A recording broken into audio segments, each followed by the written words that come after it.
Class. Hello friends. Once again, I welcome you all to this virtual learning online platform. Presently, we are dealing with Thirukural, written by Valuvar. So far, we completed 4 chapters from Thirukural. Chapter 79, Friendship. Chapter 80, Assessment before entering a friendship. Chapter 81, Rapport. Chapter 82, Adverse Friendship. And today, I am going to deal with the last of this category prescribed to us by our affiliating university.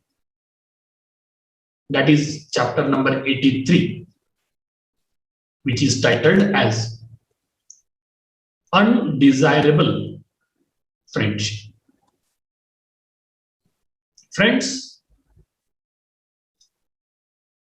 Valuvar talks about the concept of friendship, and he makes us aware that we are surrounded by different types of people. We have good people. Similarly, we have wicked people as well. And once we are into the surrounding of this kind, it is the responsibility of an individual to decide how to find a good person who can be treated as a friend, and that relationship can be developed in the course of time.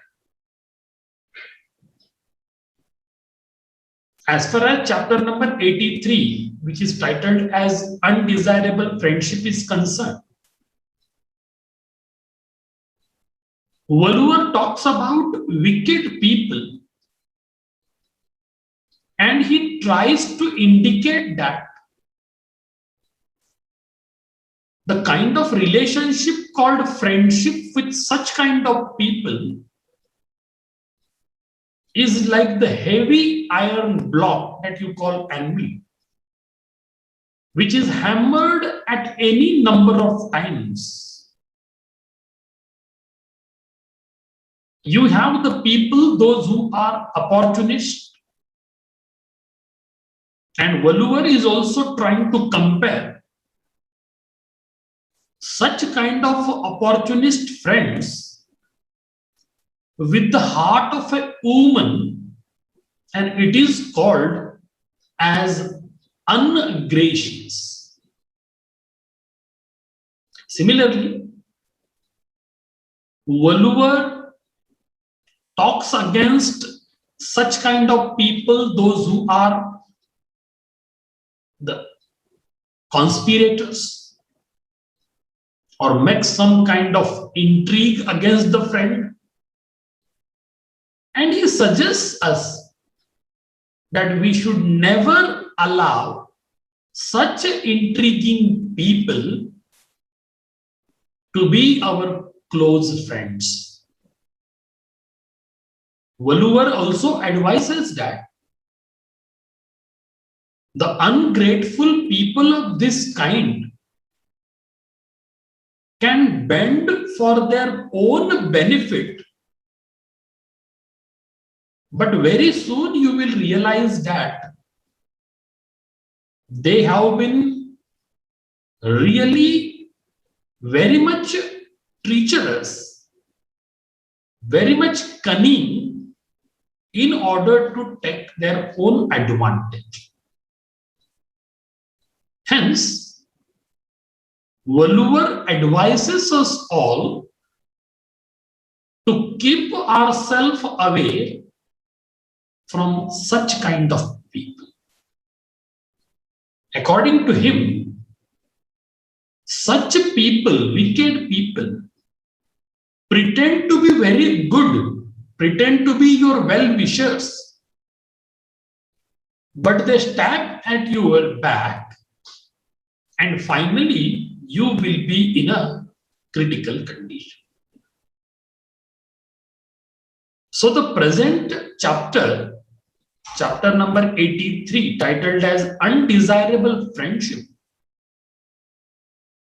generally has this thematic concern. Now let us look into the text provided. Wooler says, fair weather friendship based on opportunism,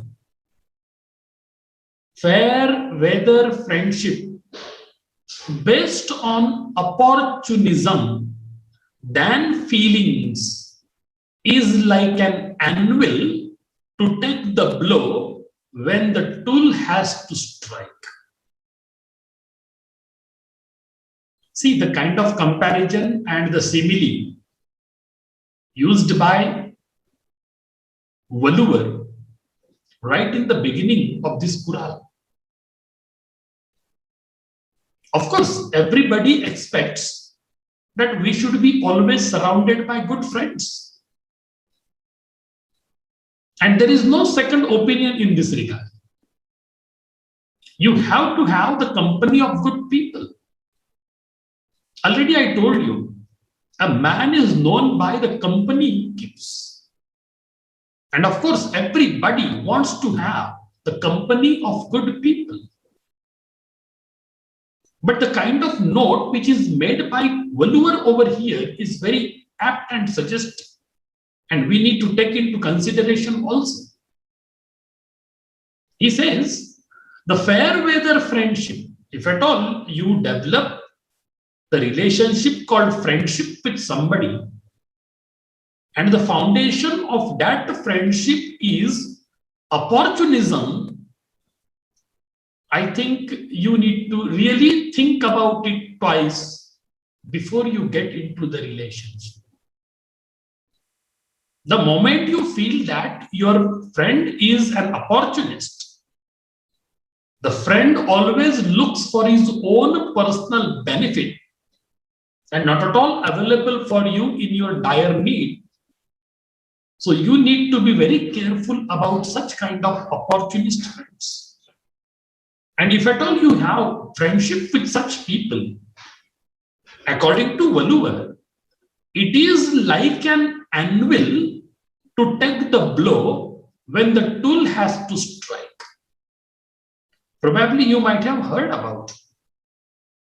You have a heavy iron block, and in order to make different instruments which are required for agriculture or different weapons, you need to hammer it again and again.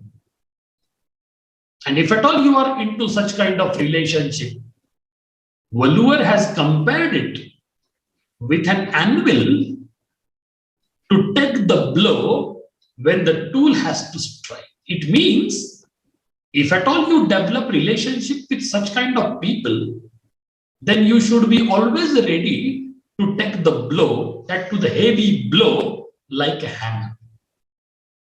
Friendship with those who profess amity but lack it will oscillate like the heart of a woman. See,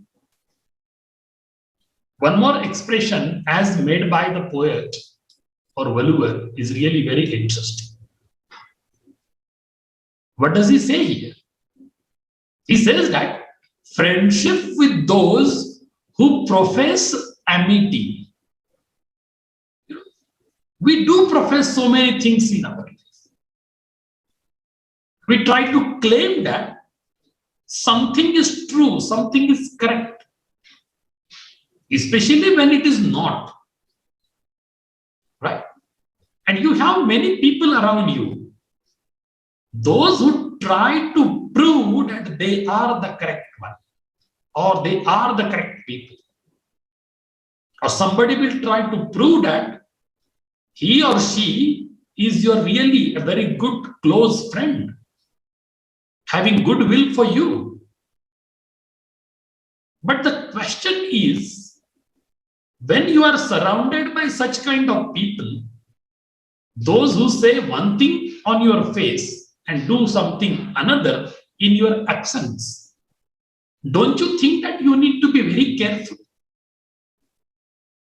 Here, Walluvar says that friendship with those who profess amity. See, the word amity means a friendly relationship between or among the people. Okay. Of course, we want to have good friends around. But according to Walluvar, but lack it will oscillate like the heart of a woman. You know, there are so many people, those who try to show you off that yes, they are your well-wishers. But you need to be careful about such kind of opportunist people. And that's why Walluvar is trying to compare the opportunist friends with the heart of a woman, and it is called as ungracious. See, what do you mean by ungracious? Ungracious is a word, actually it is an adjective, not polite or friendly, especially towards somebody or something who is being kind to you. See, you may be a kind friend for others, but if at all, the person who claims to be your friend and you also assume that he or she is your good friend, if at all they really don't have the good wishes for you or the best wishes for you, what is the use of being a friend? But the ungracious shall never turn good-natured. The schemers with a sweet smile on the face, but devious at heart, ought to be feared. See the kind of expression made by Walluvar. You know, there are many people, they will try to be good-natured with you, but are they? It is really a big question to find the fact. If at all you are surrounded by the schemers in the sense a person who plans secretly something to do against you for his or her own advantage. Such people are called schemers. And if at all you are surrounded by such schemers or friends, of course, you know, they will have a sweet smile on their face. But unfortunately, it is devious at heart, ought to be feared. Such people will behave in a dishonest manner. Indirectly, they will really give you some harm. They will put you in trouble. They will try to deceive you. They will try to disturb you. So do you think that such kind of people should always be there in our company? So you need to be very, very careful in this respect before you really allow them to be very close to your heart as your bosom friends, as your close friends. When the hearts don't converge, never conclude based on their words to embark on any task. You know, suppose in the course of time, you develop a relationship with them. You feel that, yes, they are at heart, they are really good with you, and you are also good to them. But mind it well, sometimes it happens that you need to move towards the place from different directions and meet to form a large crowd. And if at all you have such people around, never come to any conclusion that the people of this kind, those who have words to embark on any task, you start doing something new or difficult. And if at all you are in dire need, such people will never come with you in order to support you, in order to help you. But the point is, before you make any conviction about somebody or about an individual whom do you call your friend, check out twice, thrice, whether the person is an opportunist one. If at all he or she is an opportunist, it's better you have a breakup as far as your friendship is concerned. Though, like friends, they speak of what is right, words of foes will be exposed right away. What happens actually? Such people always speak with you and you feel like they are your real well-wishers. But unfortunately, you have to be very careful. Especially in the company of such people, those who always admire, those who always appreciate you, those who always say a very sweet words with you, but they never point out any lacunas, any demerits, anything really harmful in your own personality. So you need to be careful about such kind of people, because they keep saying something sweet that you like. Okay? But here the fact is, such people will be exposed in a very short period of time. Because they have come to you, they are closer to you, they are trying to maintain good relations with you only because they find an opportunity to take certain advantage from you. And if at all you get an experience or two, you will come to a conclusion that whether somebody is really worthy enough to be your friend or not. The bow bends not to greet but to hurt. Mind it well here. The poet is trying to tell you, the bow bends not to greet but to hurt. And unfortunately, you are surrounded by such kind of people. The act of bending your head or the upper part of your body forward in order to greet somebody or someone to show certain respect, So you should now feel that whether you want to do it right from the bottom of your heart in order to greet someone or else to hurt someone. The company of such people, they will make you bow down, and that itself will hurt you a lot. Because they will keep admiring you, appreciating you.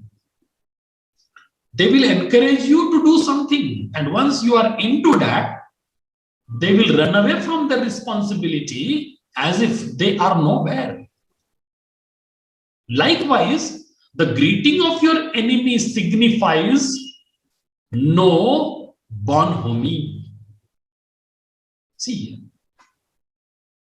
it's better that you have a limited number of friends than having a big crowd of friends around you. I do remember one statement.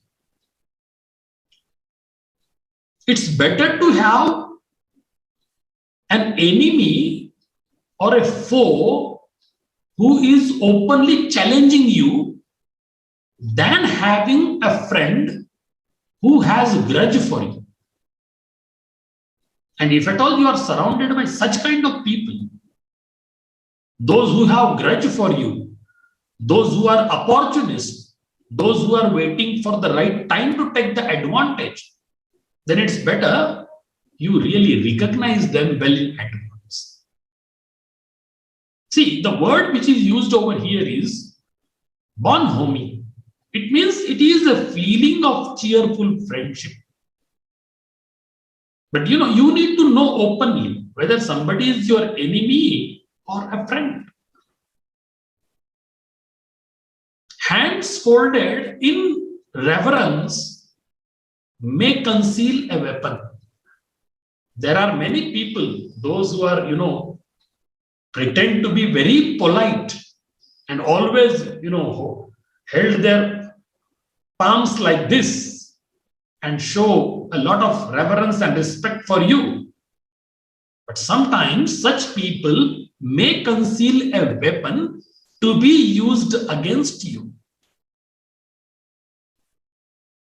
Now you imagine, if you have such kind of friends, will they give you the comfort, or will they bring a lot of, painful suffering in your life? So hands folded in reverence may conceal a weapon.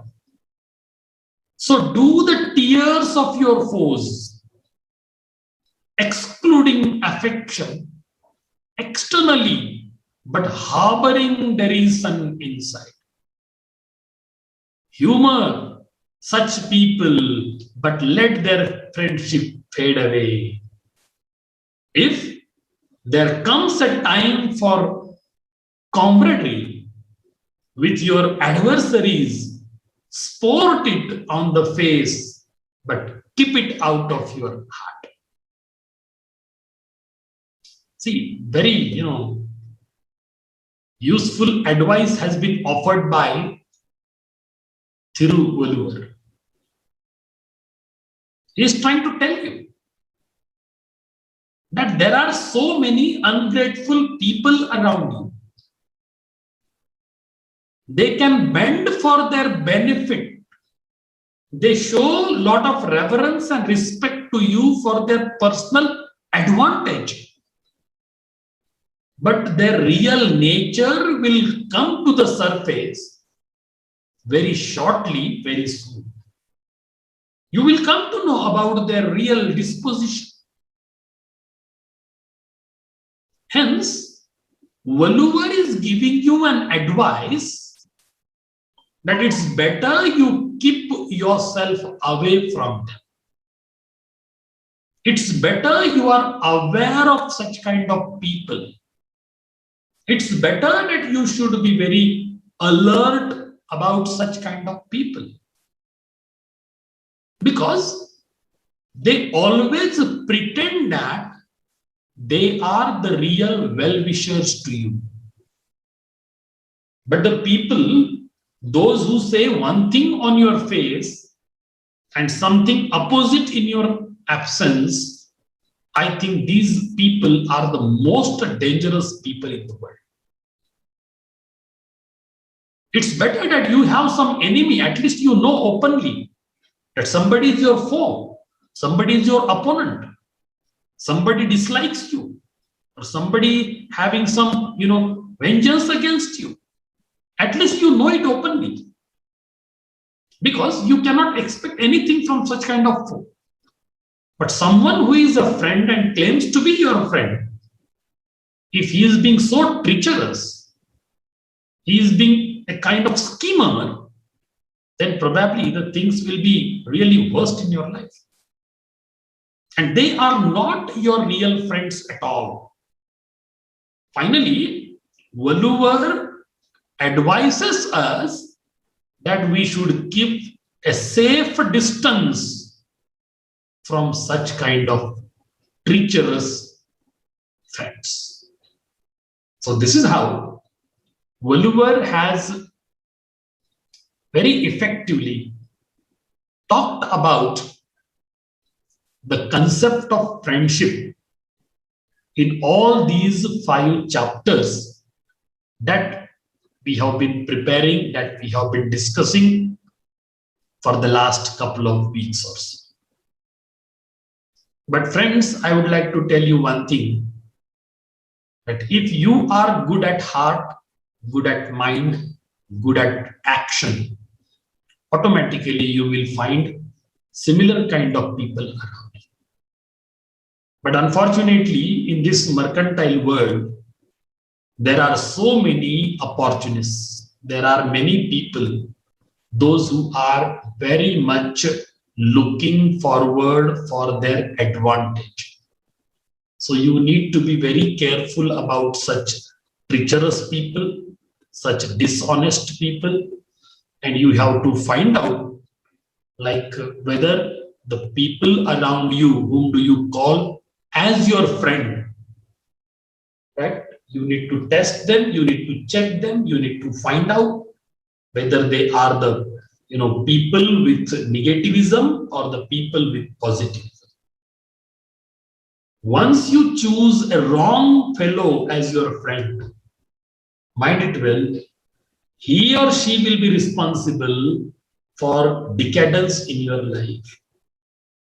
So never choose a wrong person or a fellow as your friend. Second thing that I would like to tell you is, if you want to really increase the level of your happiness in life, it's better you have to have good friends around you. Because friends are, the human beings around you, those who enhance the level of your friendship. Mind it well, there are so many people, those who look forward for their advantage, those who get attracted towards you either for money, for wealth, or for your, something that is exclusive that you have. And they too have the inclination for it. But such kind of relationship will not go long. Okay, it will not really live long, because they are with you or after you only for their personal advantage. So if you have the negative people around you, it's better you avoid that company. If somebody who is really encouraging, very optimistic in life, have so many virtues, try to find out the virtues in the people. And if you find a virtuous person, try to just be in the company of such kind of people. And that will definitely give you so many things to really learn from. So these are the things which are very specifically promoted, presented, and advised by Thiruvalluvar. So today, I announced that we have completed all the 5 Kurals, that is chapter number 79 onwards, up to chapter number 83. And these 5 chapters are dedicated for the concept friendship. So I hope you have understood these 5 Kurals as written by Saint Valluvar, and I have been using the translated version available online, and of course the credit goes to the organizations or units, those who have made this translation available for our better understanding. Already I told you, all these Kurals were written long back. Actually, we cannot even say the exact date of writing, because we don't know much about Thiruvalluvar, right? Whatever scattered information we have, that already I processed and conveyed. And since he is considered to be the father of Tamil poetry, so whatever Tamil literature is there today, a lot of expansion has taken place in the course of time.